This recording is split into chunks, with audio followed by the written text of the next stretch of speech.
Hey, I'm back. I'm sorry I've been gone for so long. I got sick and then I blew up my car and then I got into a love triangle. It's been a really long week. But today we're back and we're going to be talking about your Book of Shadows.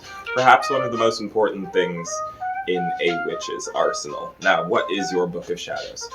Your Book of Shadows can be just about anything from an actual book to an actual book to an actual... I had something else here. This, or just like a group of notes that you've taken throughout your magical journey. This one is the one I carry most often. It's actually not my most complete one, but I'll use it for our example today. So, let's say you've started out your magical journey and you're not quite sure what to put in your Book of Shadows. Well, anything. I hate that that's the answer. Anything. For example, I decided to start with an ode to time. I'm a time witch, and that's where a lot of my magic comes from. So I put an ode to time, and you may notice that my Book of Shadows is not written in a Roman alphabet. It's actually written in runic.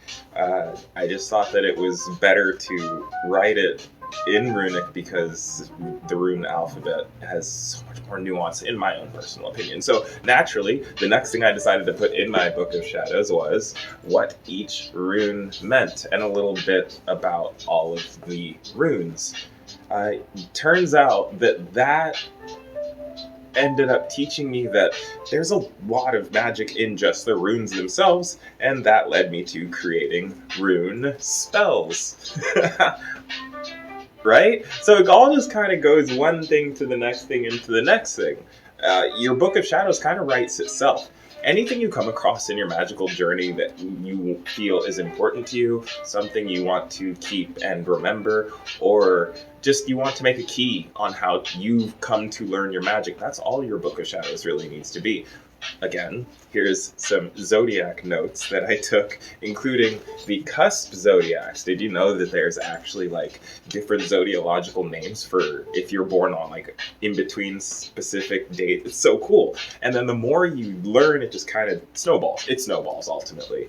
Sorry, I started rambling. I really, this is your Book of Shadows. Books of Shadows are probably my most favorite magical item in any witch's inventory, specifically because it's like a journal on how they came to use their magic, how you came to learn how to use your abilities. So, and this is again just one that I carry most often. This is actually this is one I've been working on a little bit more, specifically because you'll note that the more you learn about magic, the more you need to go back and revise what you've learned.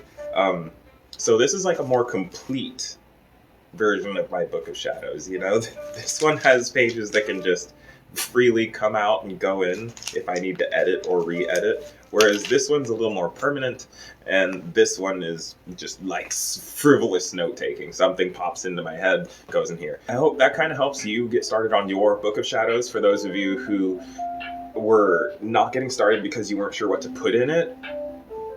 Anything, ultimately. Until next time.